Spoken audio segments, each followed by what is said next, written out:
There's always something that we should be doing, right? Should be doing. And that to-do list will never go away. So what are you supposed to do in the meantime? Are you never supposed to rest? Are you never supposed to recharge? Are you never supposed to just do something fun or do anything because you have things to do?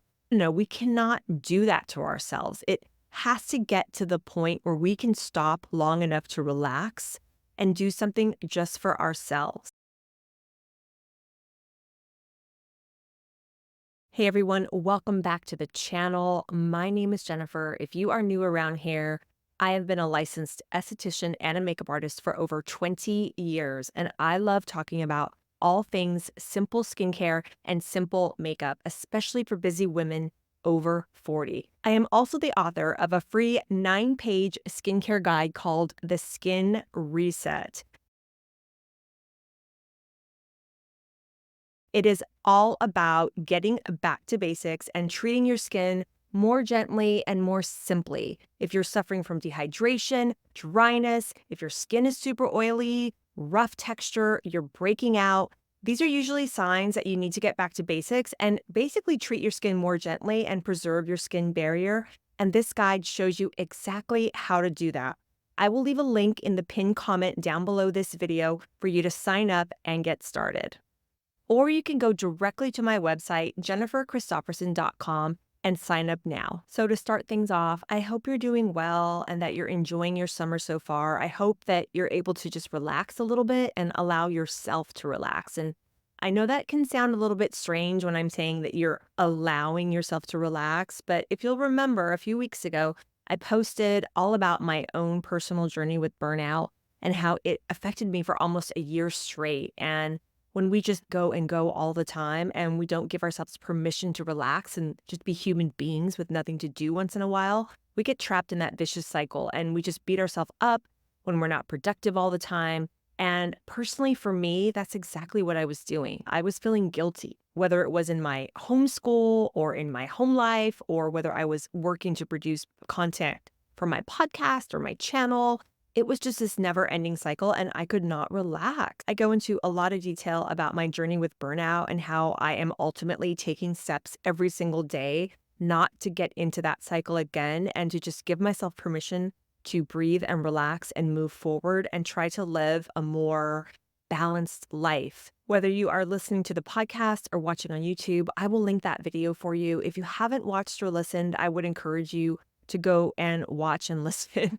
Especially if you feel like you are prone to burnout, or if you're in the middle of burnout, or if you're trying to get out of burnout, especially if you're a perfectionist like I am, that personality type is especially prone to burning out. And I made that video because I wanted you to be able to learn from my mistakes.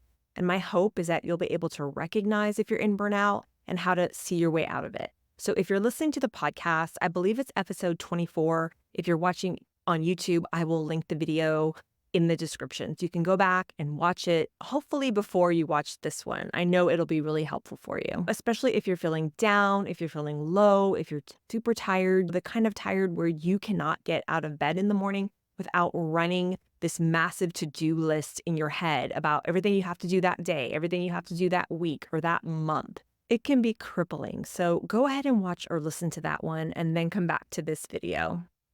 Okay, so now that you've watched my video on burnout and you know what it is, and you know about the super sneaky way it can hide itself, how it can creep into our lives, as busy women, we are juggling a lot. We're juggling families, we're juggling friends, career, home, and we can be especially susceptible to burnout because not only are we running our own lives, but basically we're like the mom glue that holds the heart and souls of our homes together. So we need to be able to learn how to identify and then take steps to stamp out burnout. And it's an ongoing process.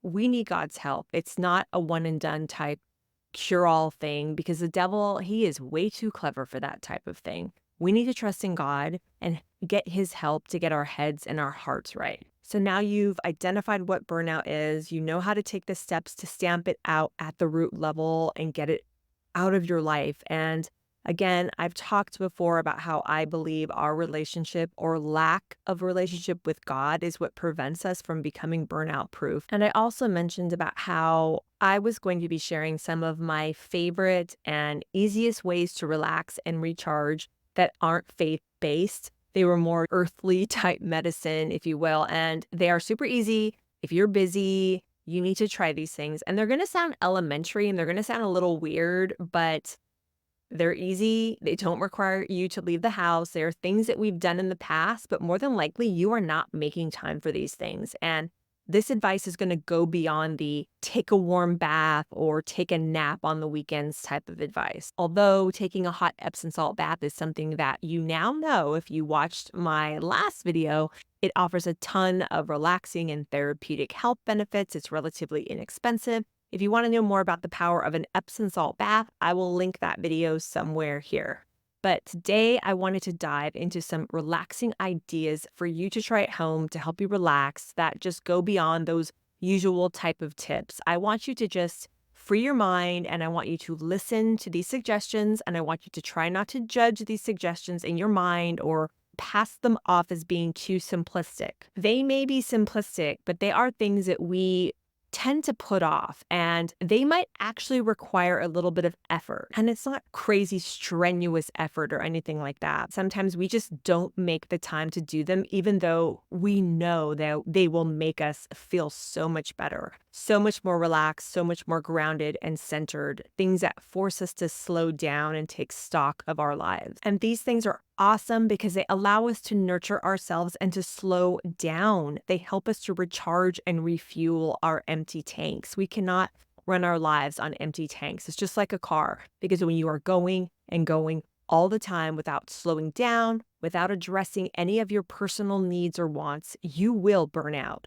So just as we need to be in relationship with God to help us combat burnout first and foremost, these 3 things that I'm going to suggest to you are going to help you to regain connection with yourself and others. They come out of the fact that we are relational creatures. God made us that way. And we calm our hearts and our minds by slowing down and connecting with ourselves and with others. So let's get into them. The first relaxing thing that I'm going to recommend that you do at home involves freeing up your mind and doing something very simple, and that is listening.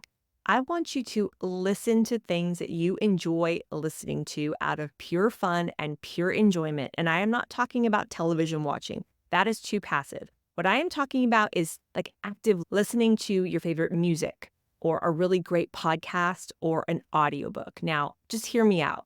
I know that I'm talking about listening and you're thinking, what is she talking about? And I'm not even going to talk about reading here because it's very likely that if you are suffering from burnout, trying to get out of burnout, recovering from burnout, and you are trying to relax, and you are that personality type that can't sit still, that always feels like you have to keep going and going, it can be really hard to slow down and force yourself to slow down long enough to read a book.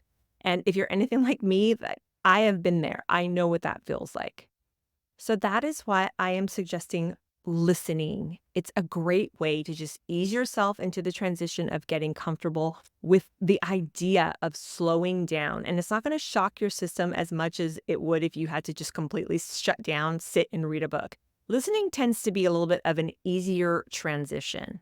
Listening to music, that one usually involves another activity accompanying it. Like it's rare for people to just put music on and just sit still and listen. So that's why when I say listening, yeah, you can listen to music, but I'm generally talking about things like podcasts and audiobooks, things that aren't challenging you, stuff that is fun and that gets you in a good mood and you're actually enjoying it. So I would suggest if you have not gotten into podcasts or audiobooks, now is the time to try one out. You can listen to a book on tape about a topic that you love listening to or hearing about, something that's completely fun. As far as podcasts go and audiobooks go, again, I am talking no high stakes, no complicated mind benders here, okay? The idea is to relax and relax your brain long enough so that you are not expending a lot of energy. The idea is stuff that's appealing, that allows you to just relax and have fun, but not so passive as it is when you're watching television. Because it seems like when you're watching TV and movies, you're being spoon-fed.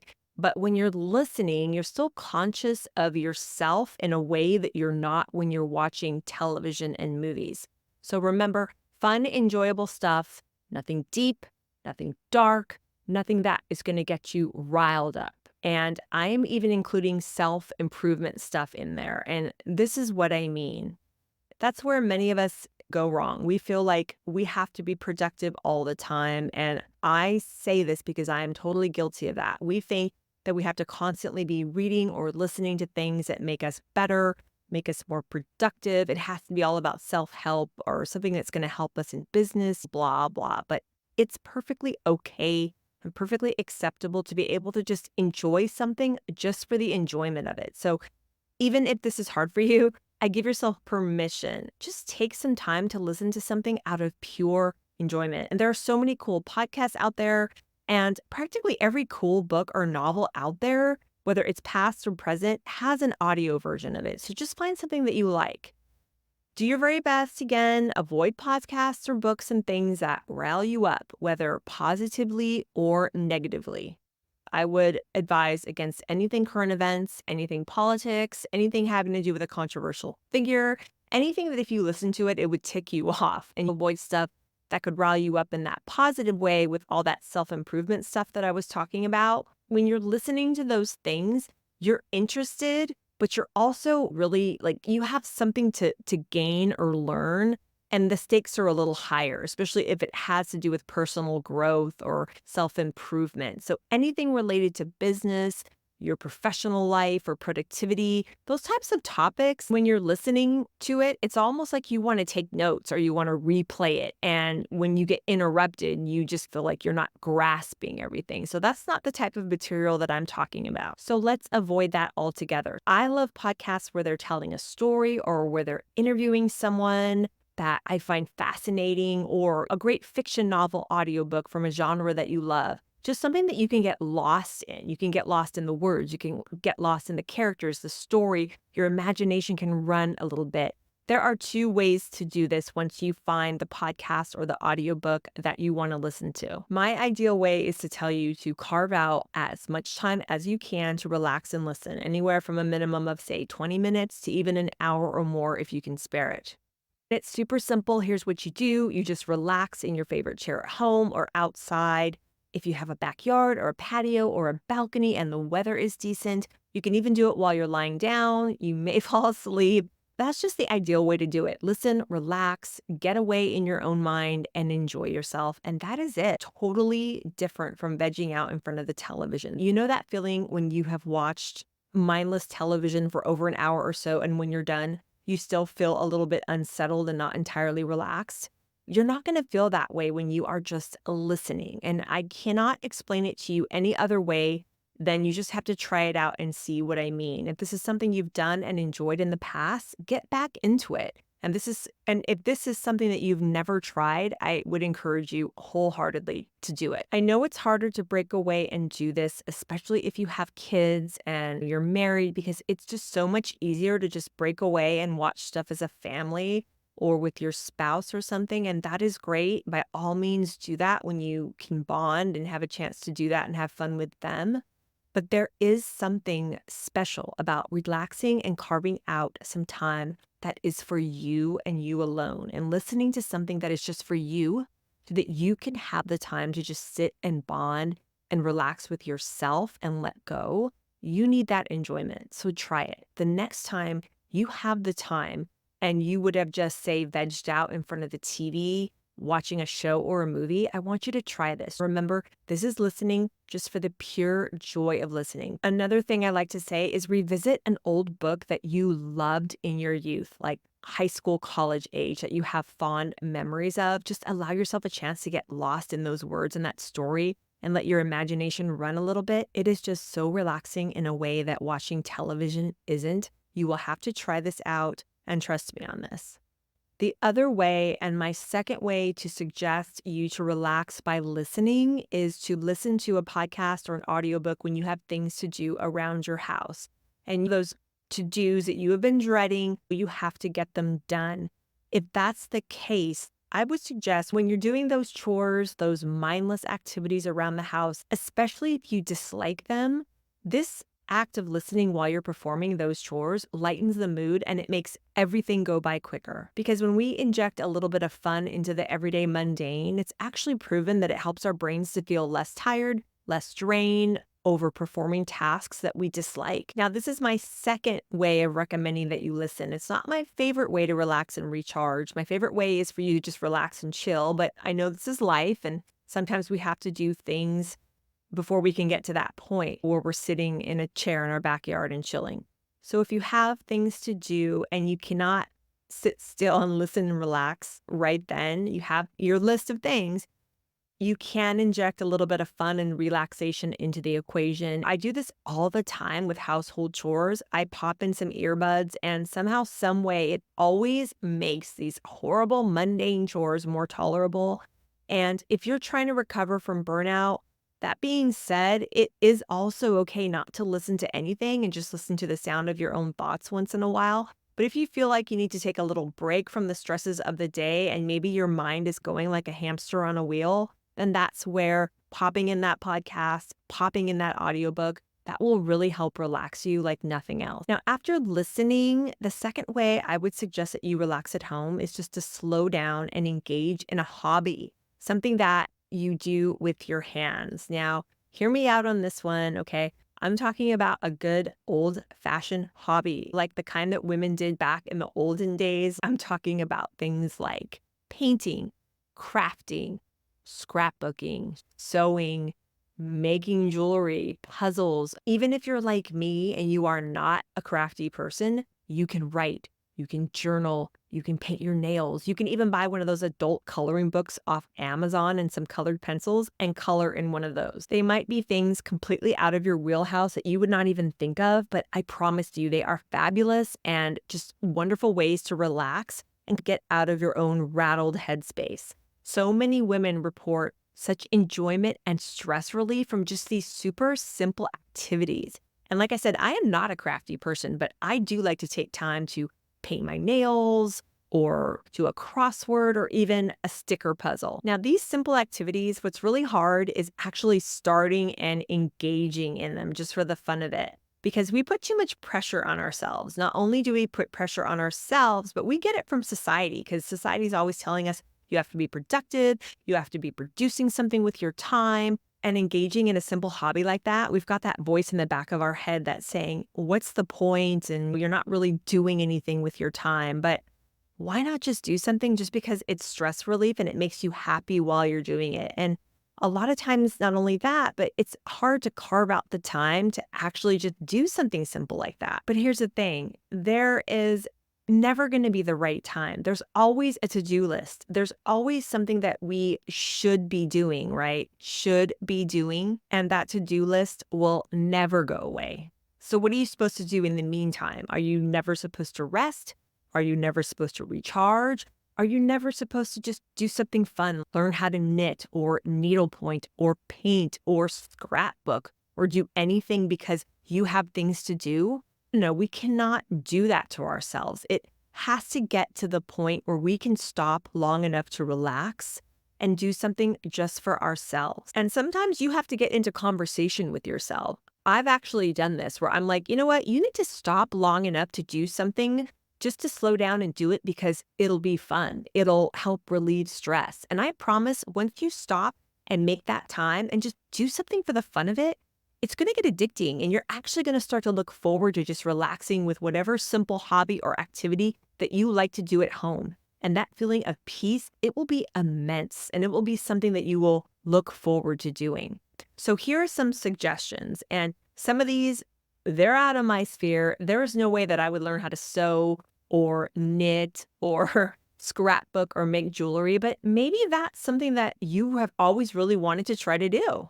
But you do you. You do what lights you up or what you feel like you want to try. And I mentioned these sticker puzzles, and it is silly, but I've been a nerd that's actually been getting into them. It's really funny. I found some cool ones off of Amazon, and I will make myself a cup of tea and I'll pull out my sticker book, and it's super fun. I've got these ones that are like from Star Wars. I have one that's from the Golden Girls, one that's from Frozen.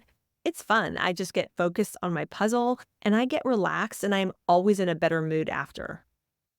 And it was nice to see how calm I felt just putting a little sticker puzzle together right before bed. It's a mindless little activity that I have so much fun with. Now, the last thing I'm going to suggest that you do to relax and unwind at home is to stop and connect with someone that you care about.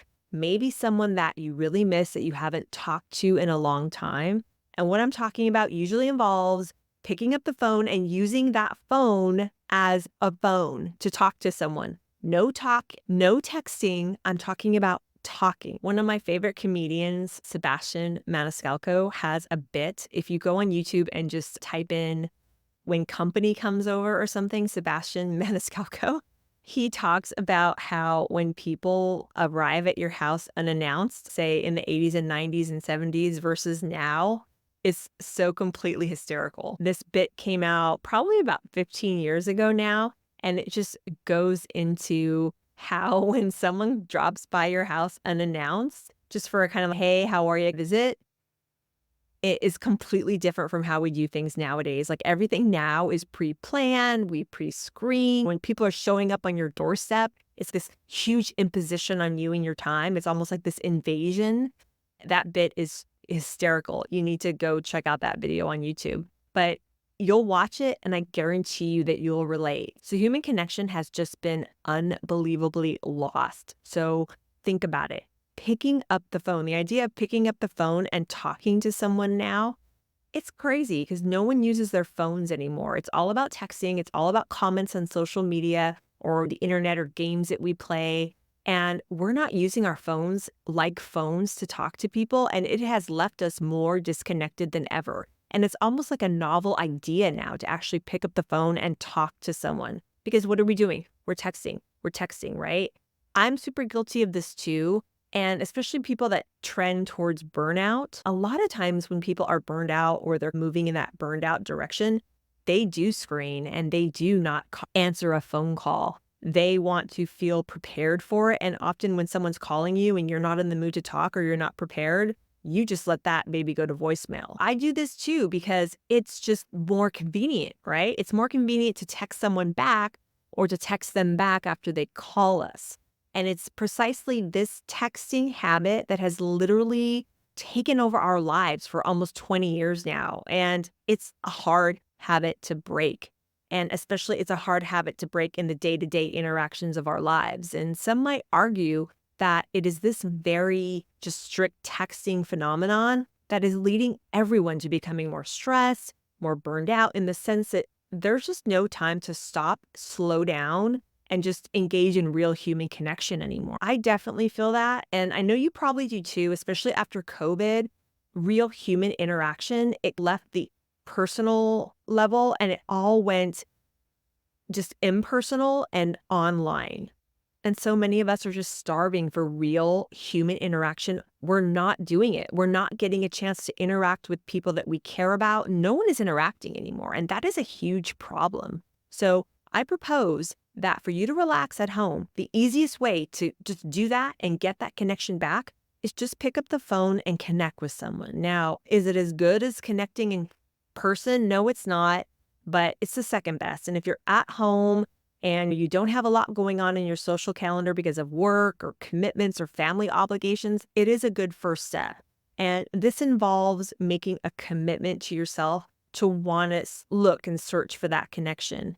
And what I would suggest is being with someone that you care about at least every 7 to 14 days. Connect with someone that makes you feel good about yourself and makes you feel happy or brighter after you talk to them. And you remember how we used to do it in the old days when we would see our friends all the time, we would connect. And that was just how we grew up. And that is not the reality of today. And it's sad. And when you do this, when you make a concerted effort to connect with people, this is going to be a great example for your kids to see if you have them. For you to actually go out of your way to take the time to talk and connect with someone and not just text them. I don't care. You can put all the cute little emojis you want in a text, but nothing beats a phone call. I am guilty of this right along with you, but I am committed and I hope this will give you the idea to just want to connect more in your own life as well. The practical steps that I'm taking in my own life that I would suggest you to take as well is, first of all, let's just take this slowly. Let's just pick 3 people and get them in our mind. 3 people that we miss, that we would really love to talk to more, or someone that we maybe haven't talked to in a while. It's that person that we're always like, how are they? How are they doing? Pick those 3 people, and this is gonna be so powerful, okay? So pick these 3 people that you wanna connect with, and think of a timeline in your mind over the next 2 months or so, and plan to drop those 3 people a text or an email and ask them, "How are you? How are you doing? How about let's make an appointment to just talk to each other and just check in." What time is good for you? And it's important to do this step because, again, a lot of people are in the throes of the pre screening and they almost have to bar the gates because they can't be overwhelmed by a phone call. But if you just check in and just send them an email or a text, hey, want to connect? What's a good time next week? I guarantee you, 9 times out of 10, they are going to respond with a, oh my gosh, yes, let's talk. And then you guys can pick a day or a time to connect. So because of the way that everyone is interacting with each other today, you really do have to do these steps because they're probably screening your call, but don't take it personally. Don't get upset if you go straight to someone's voicemail. Remember that the reason that they're probably doing this is they're probably fighting to preserve their own energy as well. And I do that as a self-preservation tactic to prevent burnout, especially if I'm homeschooling the kids or if I'm working at home. I will put my phone on do not disturb because I need to focus on what I'm doing. And if I don't, my phone will be pinging constantly with marketing texts and different things. So again, my point is don't be too upset if you get sent to voicemail or someone doesn't text you back right away. Just put it out there, put the feeler out there, and I guarantee that they will come back with a, oh my gosh, yes, let's connect type of response. You are going to feel so much better. You are going to feel relaxed and like you are a participant in your life. Trust me, I realize how absurd this is to talk to you about how it's important for stress relief and for a better life to pick up the phone and talk to someone on the phone that you care about. Trust me, I know that this sounds absurd, but this is the world that we're living in. People have lost the ability to communicate with each other, and we need to take that power back. And just an easy action step that I can give you to remind you, like, hey, think of 3 people you want to connect with over the next month or so, and then actually reach out and make an appointment to connect with them. You're going to relieve your stress. You're more than likely going to relieve their stress. It's about getting out of our heads and just talking to somebody else and finding out what they're doing in their lives. Ditch the texting. This is going to go such a long way with deepening the connection with not only yourself, but with them. And one thing I am completely guilty of is when I don't talk to someone for a long time, I usually end up talking a lot. And I have to remind myself, give that other person a chance to talk as well. It's not just about you calling someone and unloading on them. Give them a chance to talk too, tell you what they've been up to, what they're going through. It has to be a give and take. It has to be an even exchange. And that's the way that you both are going to feel really good about it. It's going to be therapeutic. Dare I say, it's going to be a loving exercise. You are going to feel so good. Now, I know that these relaxing ideas aren't really probably what you were signing up for when you were watching this video. You were thinking I was going to talk about a bath or lighting candles or whatever it is. Don't get me wrong. Those are great things. But what we are lacking in our hearts and souls and our minds is real connection with each other. That's why we're so lethargic and burnt out all the time, is that we are not connecting. And this human connection is what refreshes and relaxes us in a way that just lighting a candle or taking a bath can't. And it does go such a long way. I cannot stress this enough. And it's really easy to put off these activities, just, stopping and listening to a novel on tape or stopping and doing something with our hands and calming down, a hobby, or picking up the phone and calling a friend. But it is real, meaningful, lasting ways that you can connect not only with yourself and others, and it's going to go such a long way in alleviating stress and burnout in your life. So I want you to start small, okay? Start small and see if you can implement these suggestions and strategies first to help you reconnect with yourself, and then for you to just reach out and connect with others. And I want you to let me know in an email or down in the comments below what you think of my suggestions. Do you think it is as absurd as I do that we have to make appointments with each other to just talk to somebody on the phone? That's where we are. Hopefully, these steps will go a long way in alleviating the stress of modern life. If you enjoyed this video, please share and subscribe. I do hope you benefited from it. I hope you're not too crazy mad at me that the suggestions maybe weren't what you were thinking about, but help you to realize how important they really are. So thank you for watching, and I will talk to you very soon. Bye.